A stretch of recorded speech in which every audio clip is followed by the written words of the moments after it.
Project 571, genetically engineered vampire created to destroy evil. What do you want? We need your help to kill a vampire. Malleus Maleficario. It was written by a witch. The first witch. Titania.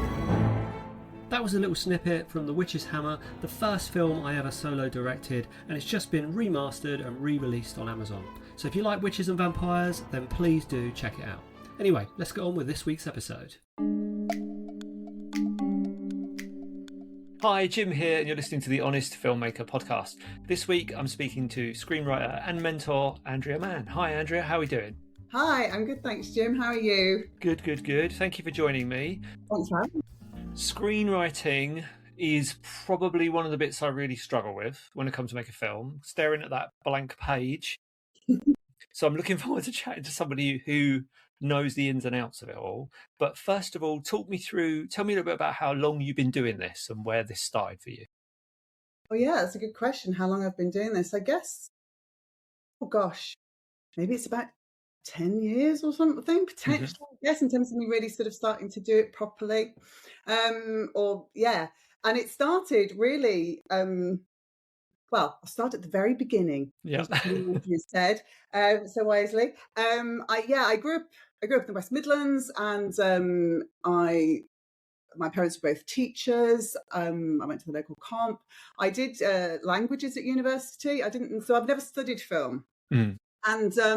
And I think looking back on the sort of jobs that I then did, I was one of what Julia Cameron in the Artist Way calls a shadow artist. So I think I was around creative people, and I did sort of jobs where I was around creative people and sort of facilitating them, but didn't have the kind of confidence, I guess, or the wherewithal to sort of pursue those dreams myself at that age, in my 20s and 30s.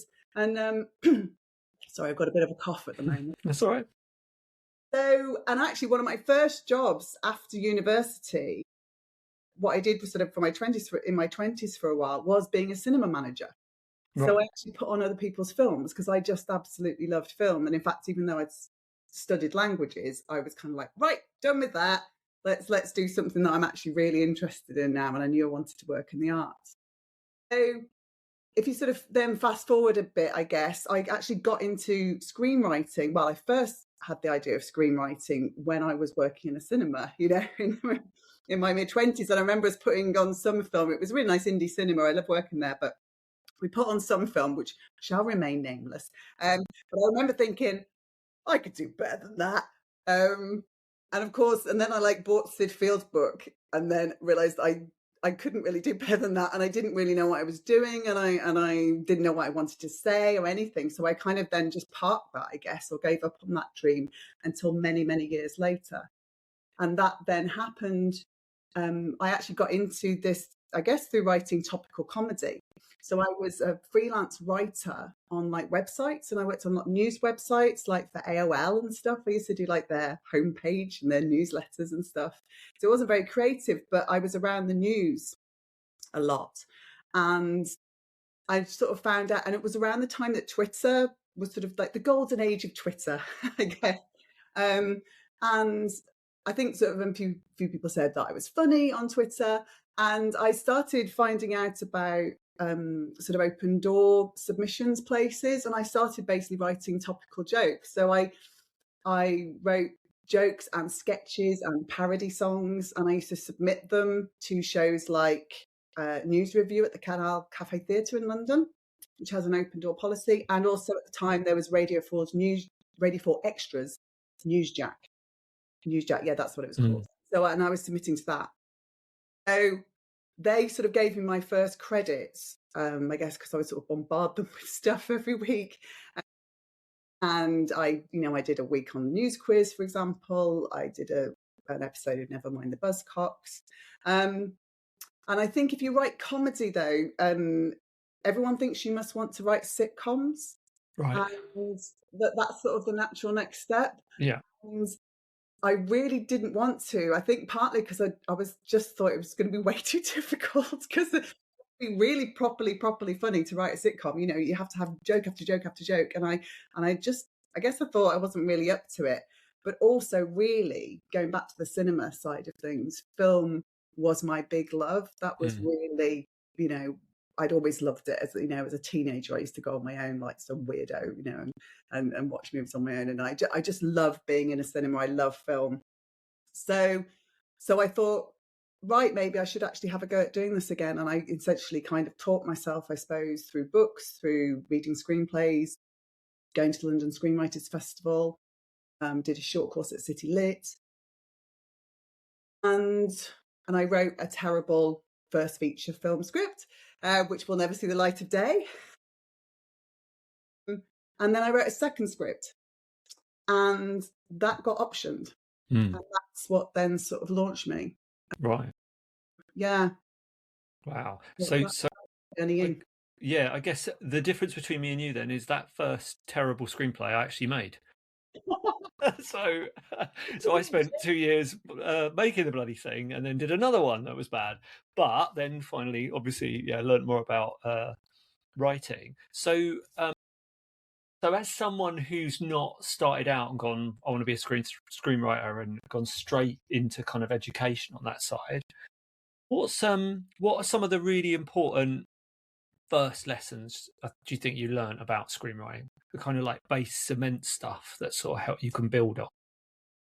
Yeah, I think the first things I sort of learned is that screenplays are very economical.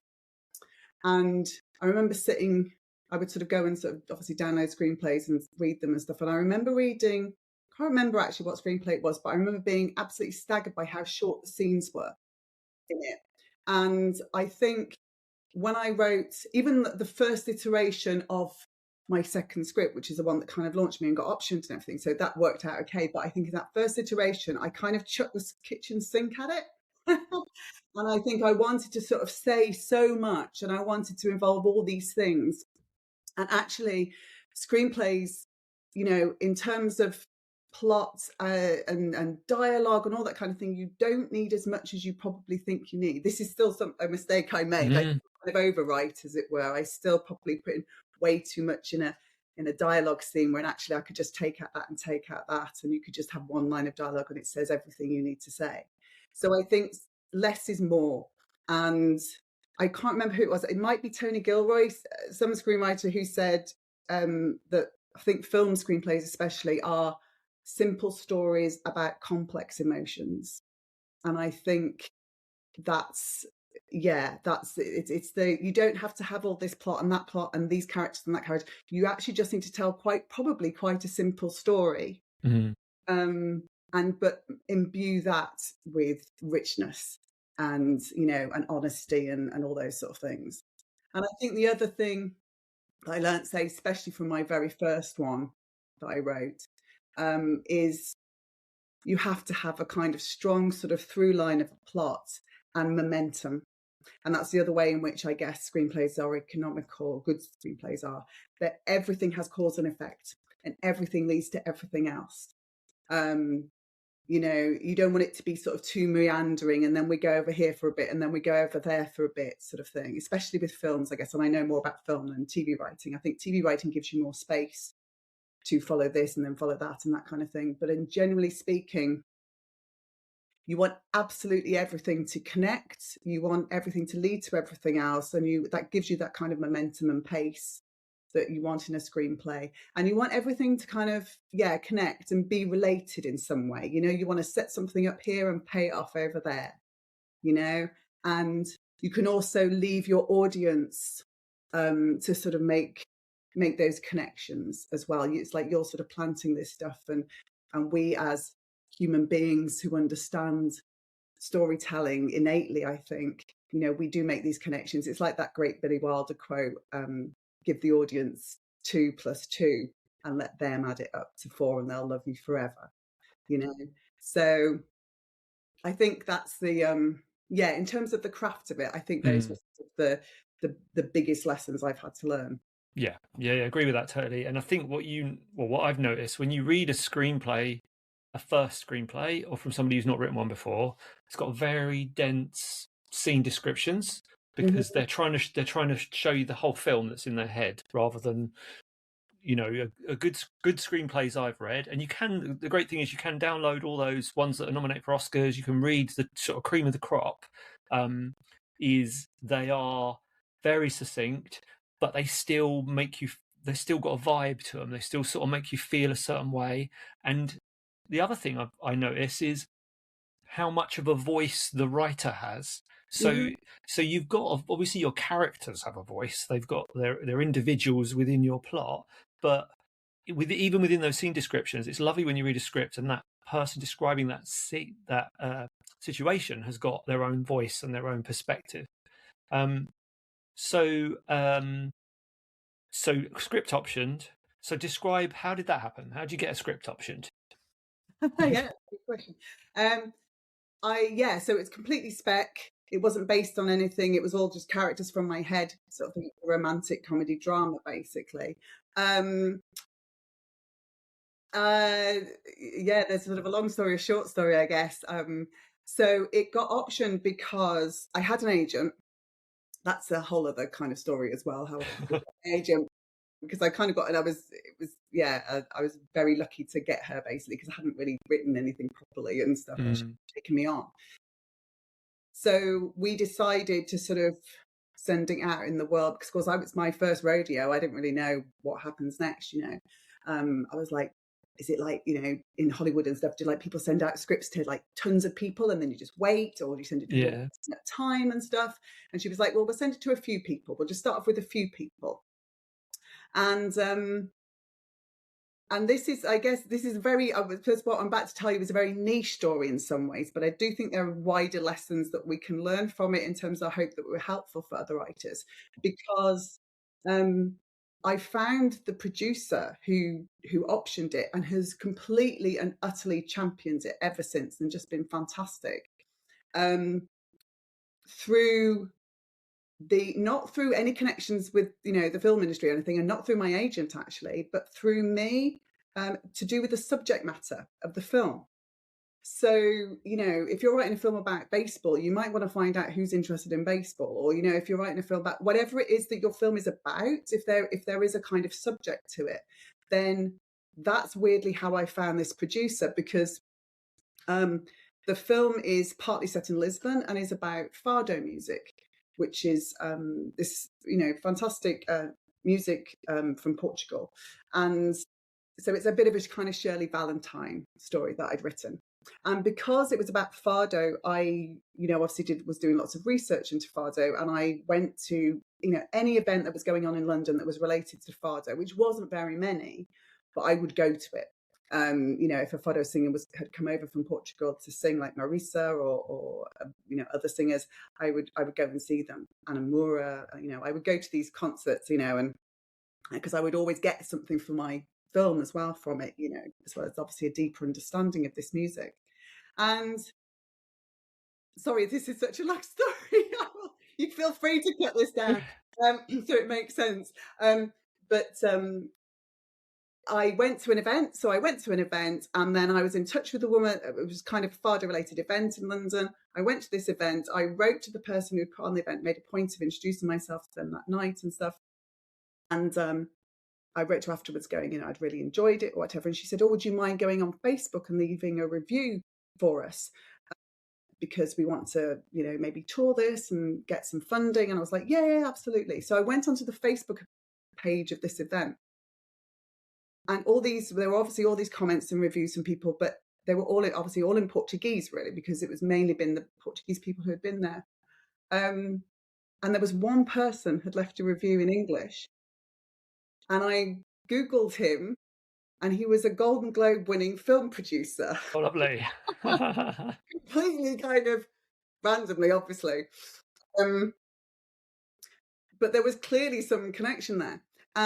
So I guess my takeaway, my lesson, as it were, or what I hope is helpful here, is that you never know quite how you're going to find that person, and you only need one yes to start with. You just need one person who gets it and loves what you've written or whatever, and wants to take it further. And if you can and I hadn't gone to that event thinking I'm going to find a film producer, but I knew that it would benefit me in some way. You know, I would, like I said, I would learn something. I would, you know, that would help my film or whatever. So I would, yeah, it had come about in this rather roundabout way.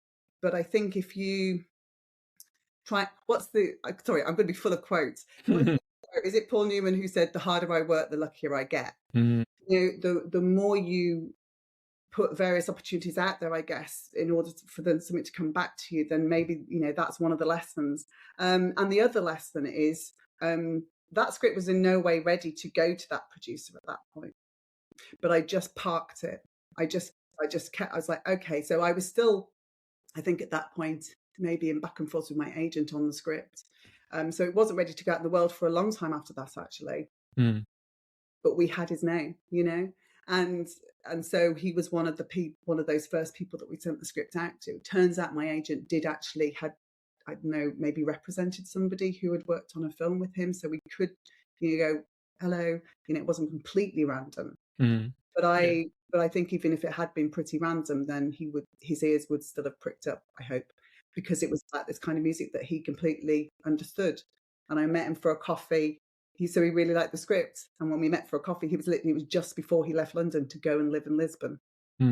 So he was actually the perfect producer. He had lots of contacts in Lisbon and in the Portuguese film industry, which I really wanted to, you know, to be part of it all, of course. Right. So what I was hoping you was going to say was, here's the email address you send the script to get it optioned. So you haven't given us that, but I guess what you've given us is thinking a bit more strategically about your script and who it's going to appeal to, and also, I guess, being more expanding your network, not just by going to filmmaking networking events, because oftentimes when you're in those events, you're surrounded by other people who also want to get their project made.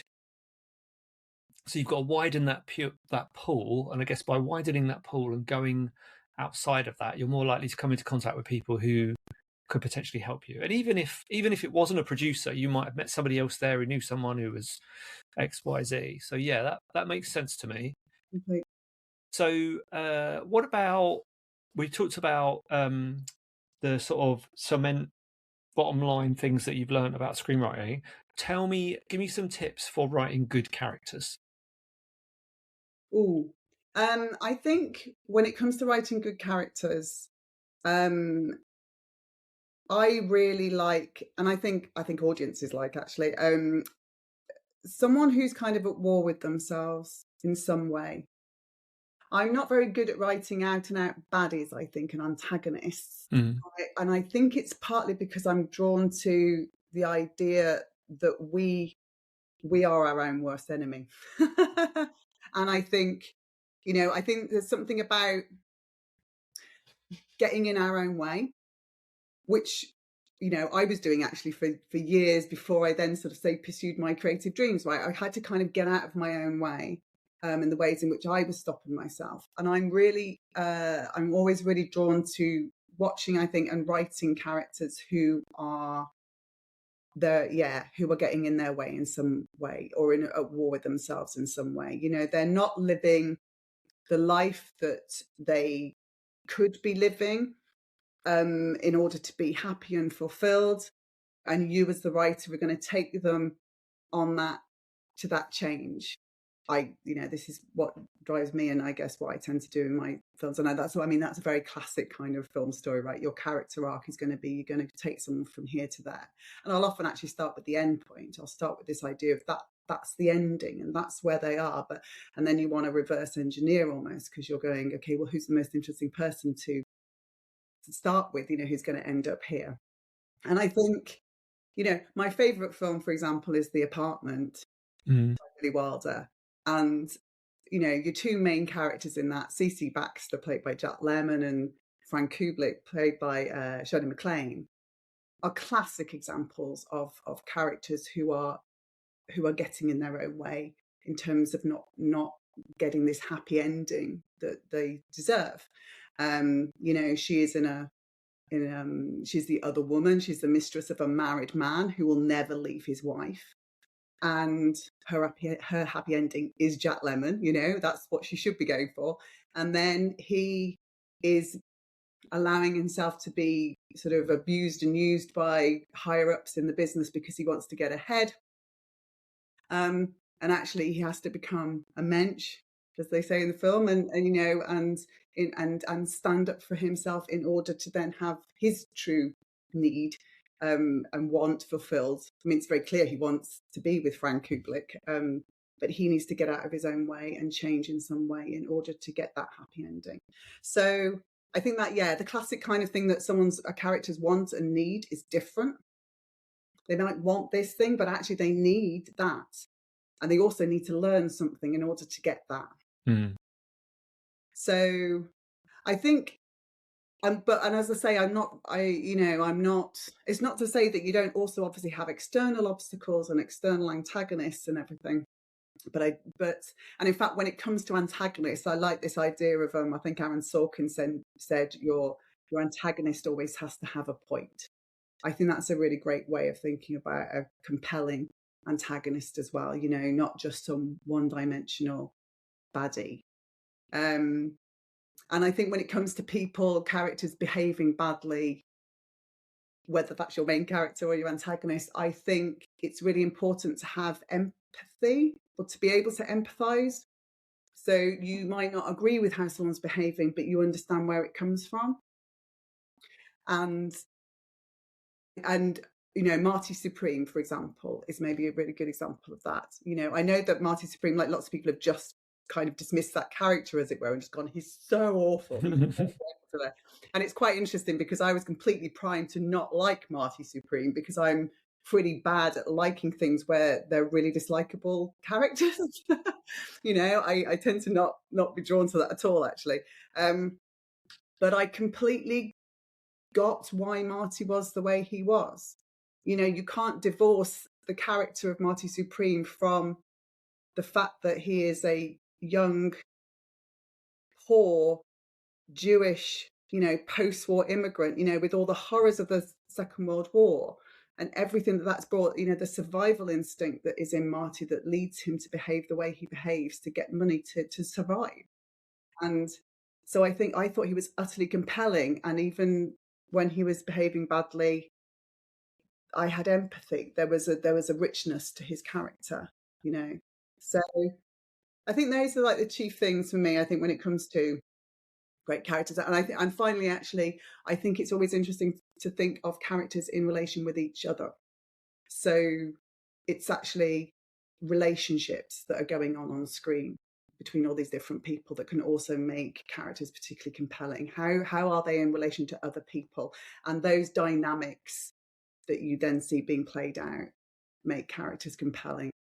White Lotus is a really great example of that. I think, you know, you can watch White Lotus. I'm rewatching season 1 at the moment. And it's just, I mean, I adore Mike White's writing. I think it's amazing. And I think one thing he does so good is this idea, you know, you can have someone over here who's just like a dick, basically, or whatever, but you put them in a scene with this person and suddenly they seem less of a dick. And it's that person who's being a dick, you know, and you see, you know, you can be rooting for a character and then put them in a scene with someone else and actually you're not rooting for them anymore. I think he's amazing at that. And that's again, it's all about creating rich people who are kind of three-dimensional. They're not just out and out baddies. They're not just out and out goodies. You know, they've got flaws. Yeah, that's yes. what me, I think. No, that's interesting, all that stuff. And Marty Supreme thing's interesting because I think you just get swept up in his relentless quest, don't you? You just kind of, that becomes the main focus for you as well when you're following that character. When you're starting a script like that and you're thinking about these characters, are you doing massive character descriptions before you start writing, or is this stuff all in the back of your mind? What do you do? What's the actual process for you? The process it's an interesting one. I'm not somebody who often does or thinks you have to. You can kind of hit, you know, screenwriting people telling you what you should do or how you should do it. This whole idea of like you should know absolutely every single intimate detail about your character and, you know, where they came from and, you know, what they think of that and what they think of this. And I don't think you necessarily actually have to do all that work. You know, I don't think you have to do that. I mean, if it's helpful, you know, fill your boots, do whatever works for you. I tend to be more character driven than idea driven, I guess. I don't feel like I'm particularly sort of plot driven and idea driven, but I think either way, even if you actually come up with an idea of a plot type thing, the best thing to do is actually go then as quickly as you can to character. And go, okay, well, if this is the idea is that, you know, there's a bus and if it goes below a certain speed, it's going to blow up. You know, if that's your great hook sort of thing, you then want to actually go to, okay, who's an interesting character to be on that journey. I think when I'm coming up with ideas or the start of something, I do create a kind of characters document, I guess. And I will be just sort of chucking in any random thoughts I have about those characters. I will create a document which is dialogue, little lines I hear maybe. If I start to picture these people and imagine them and what they're doing and what they might, you know, what they're saying to each other, I'll chuck that in. I'll do a document that's called Moments I See. Nice. Yeah. Which is just the kind of, oh, I see a moment where they're doing this, or they go here, or whatever. And as I said, I often will work backwards, I guess. I often always do see sort of the end of the film. And I think that's the other thing about sort of writing, you know, you don't want to think about the audience because you have to just think about what you love, I think, and what you feel and what you want to write.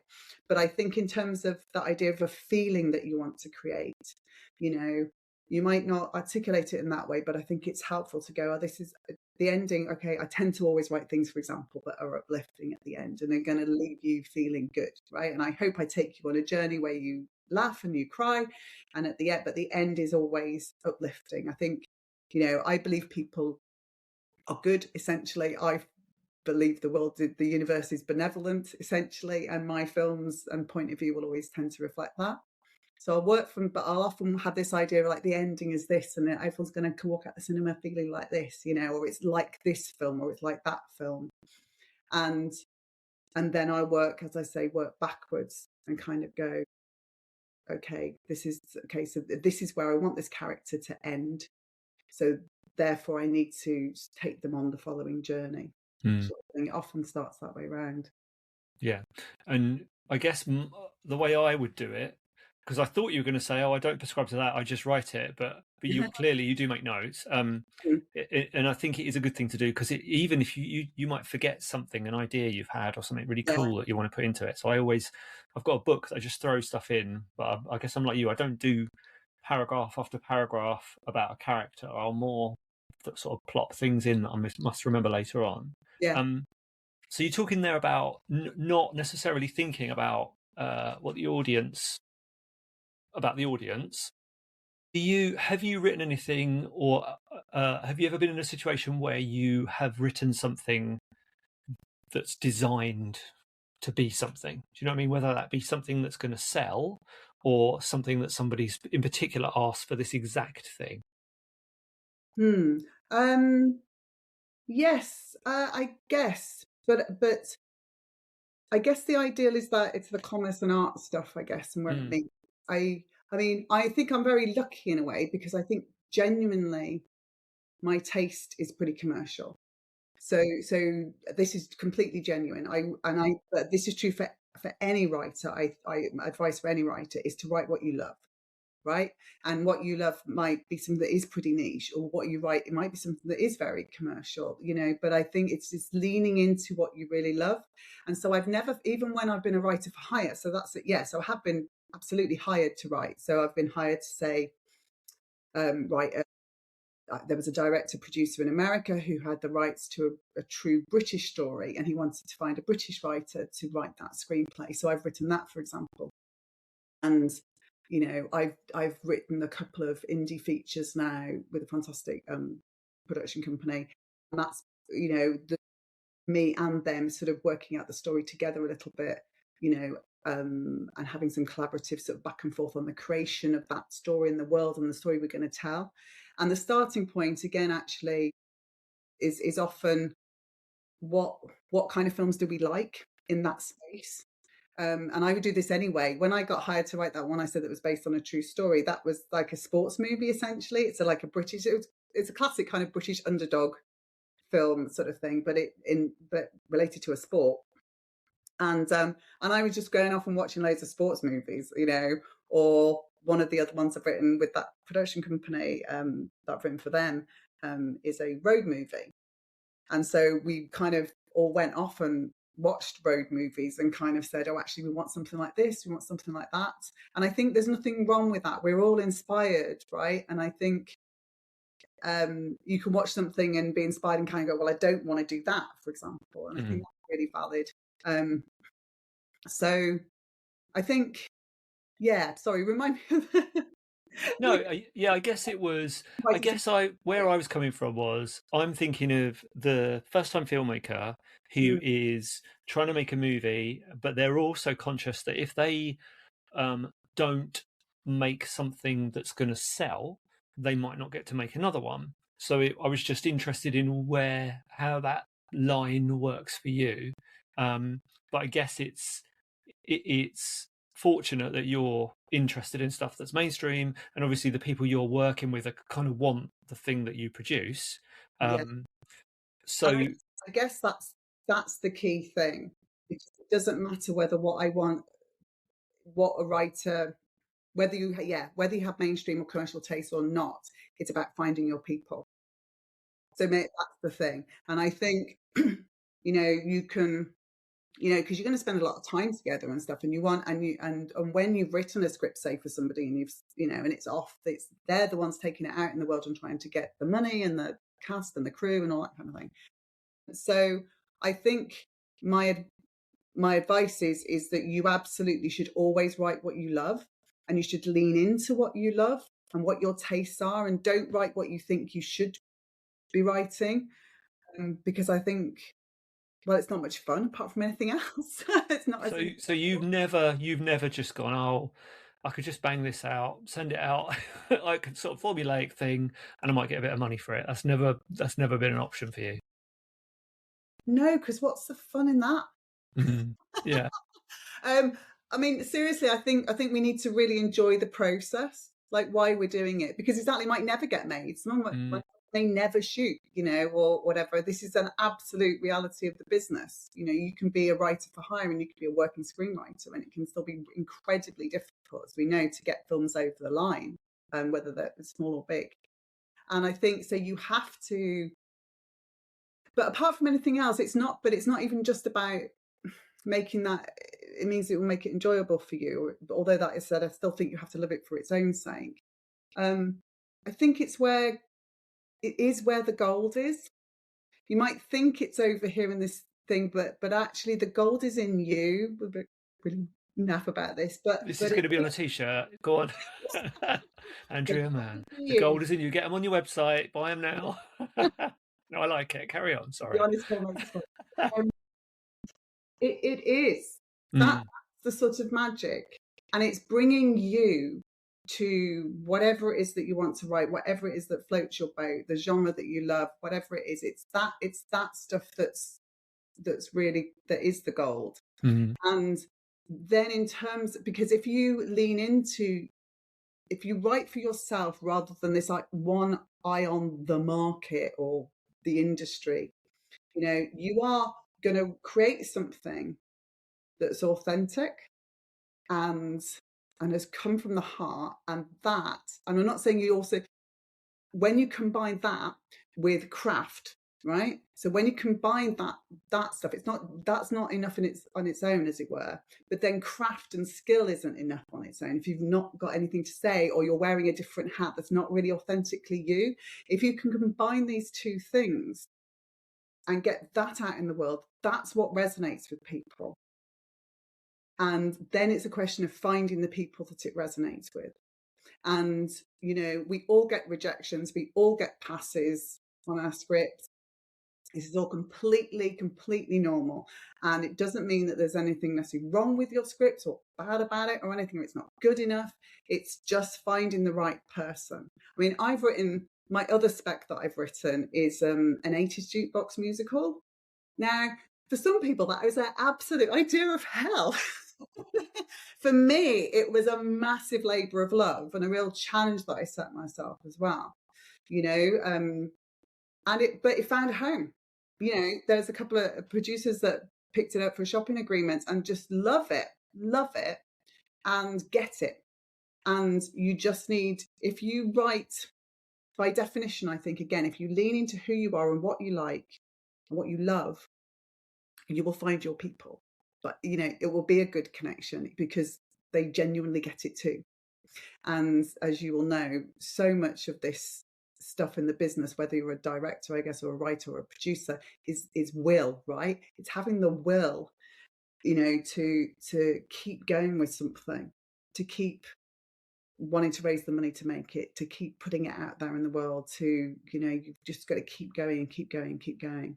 And if you're going to go on that journey for something, whether it's something you've started with you or didn't start with you, you've got to really like it, right? You've got to, and not want to just do it for the sake of it. I think life's too short. I think I definitely, maybe also because I came to writing quite late relatively. I think I was like, I just have to flip and go for it. I just have to write something that's just full of me and full of stuff that I love. And the kind of film I'd want to see in the cinema, I just went for it. I was like, I don't have years to find my voice. I have to just, on the page. Yeah, it's interesting because you and I always bang on about this with filmmaking. What you can end up doing is, when you're making a film, you get so focused on needing to finish it that you forget to actually enjoy making it. And I guess I've never really thought about the script writing part. Oftentimes what you can do is you get, right, I've got to get this script finished because I want to make it, and you're not actually stopping and going, oh, this is the fun part. I can enjoy putting all this stuff together. So I guess my last question, and I'm conscious, if this were an Andrea Mann film, we'd want to end it on a positive, but this isn't. This is a Jim Eves podcast, and all of my films are tragedies and have a downbeat ending. So I'm sorry. You try and turn this into a positive.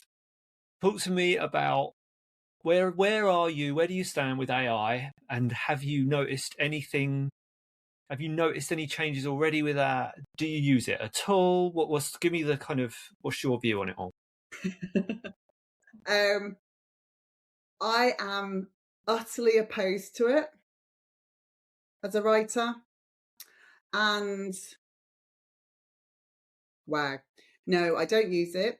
I will never use it.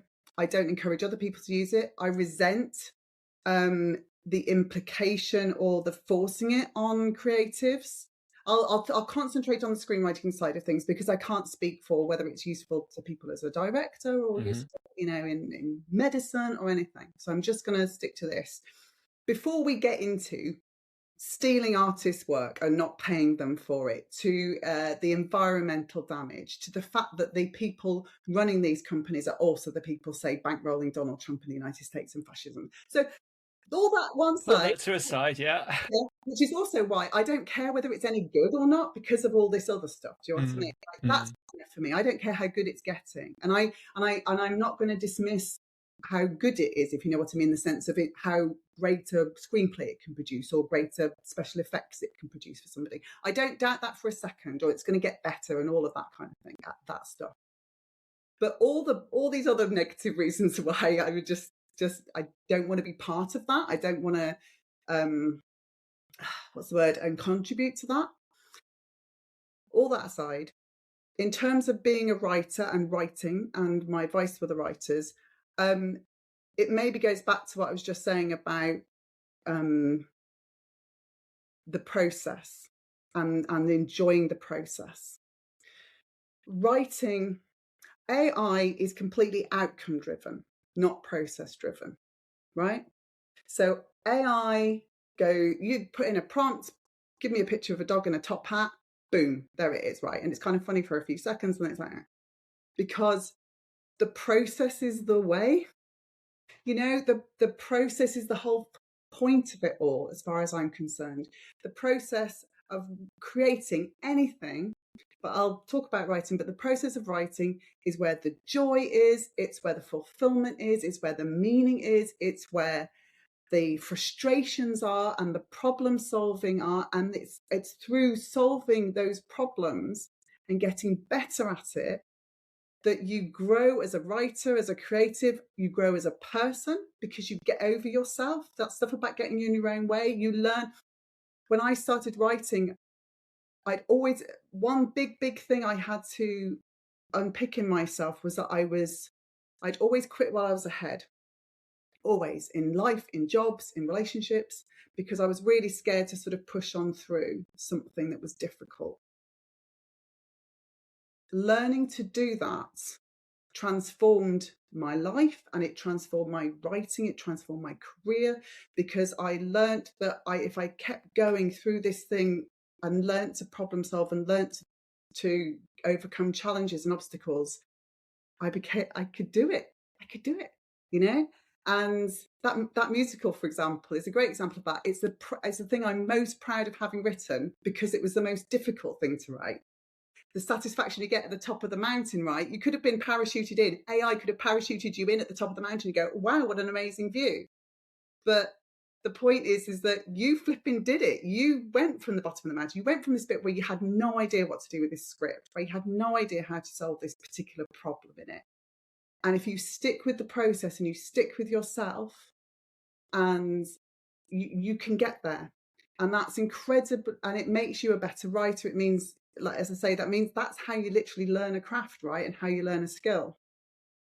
And if you try and hack that in any way, I mean, you might still get something here that looks like you're at the top of the mountain, but it's not going to be as good, and it's not going to give you all that stuff. And then this is actually even before we get into this whole idea of the human condition, and this idea, you know, we're bringing ourselves and our human behavior and our human condition and what we want to say about the world to something, to a piece, that in a way that a computer algorithm or a computer program can't do. And all the stuff around it perpetuates things. AI can only learn, you know, it's just this program that's just whatever's being fed into it. So in what way can that innovate or tell new stories? We desperately need different voices, not just the ones we've been hearing since the dawn of time in our arts, you know. So my advice is, you're doing yourself a disservice, I think, if you use AI as a writer, because I bet your bottoms up that I would believe in you as a writer. You know, you have it in you to get to that, to solve those problems. Or maybe it's about collaborating with other human beings to solve those problems, you know, or to create great art together. Again, it's the joy of it all, surely, is things like collaboration. It's, say, if you want to write an animated thing, it's working with animators or learning the skills of animation yourself. Yeah, I'm a big, as you can tell, I'm a big sort of fan of the process, and the process is the way. And because I think that's kind of partly the point of it all, apart from also this idea of just sharing our human experience, right, and our human condition with others. That, again, surely that's the point of art. Yeah. The fact that you've managed to turn it into a positive, and I feel like you've got another T-shirt there. What is it? The process is the point. It's the other Andrea Mann T-shirt. 20% to Honest Filmmaker. But thank you so much for that. That's all really positive way at looking at writing. I would definitely agree. There are some ways you can use AI as a filmmaker if you can set aside all the moral stuff, what it pays for, etc. But writing, yeah, definitely I would avoid that. Otherwise you're just going to get something that's been written before spat out in a slightly different form. Yeah, and you won't enjoy it as much. It may feel like you do, because it's like giving you it's, and I see that, you know, AI can be sort of advised to screenwriters in the sense of, I don't know, writing a log line for you, or writing a synopsis, even like treatment. That seems like quite an obvious way of using it. You know, rather than come up with 10 ideas for a car chase scene or whatever, you know, the actual idea of the boring work. But the fact is that boring work is also stuff you need to be able to do really professionally as a writer, because you will be having to write outlines and treatments, and it's all part of that. You might go, being in the script is the fun part, but that stuff is necessary too. And apart from anything else, that stuff, having to write the boring stuff, helps you understand your story better, understand what might be, where you've got some plot holes, or stuff that's not fully worked out before you go into script, all that kind of stuff, and so I think every part of it makes you a better writer, and every part of it helps you in some way, even the stuff that's not you think's a bit boring or isn't so much fun. Don't try and hack your way out of everything. You're better than that. There you go. You personally and all your listeners. I believe in you guys. I do. Wow, what a pep talk.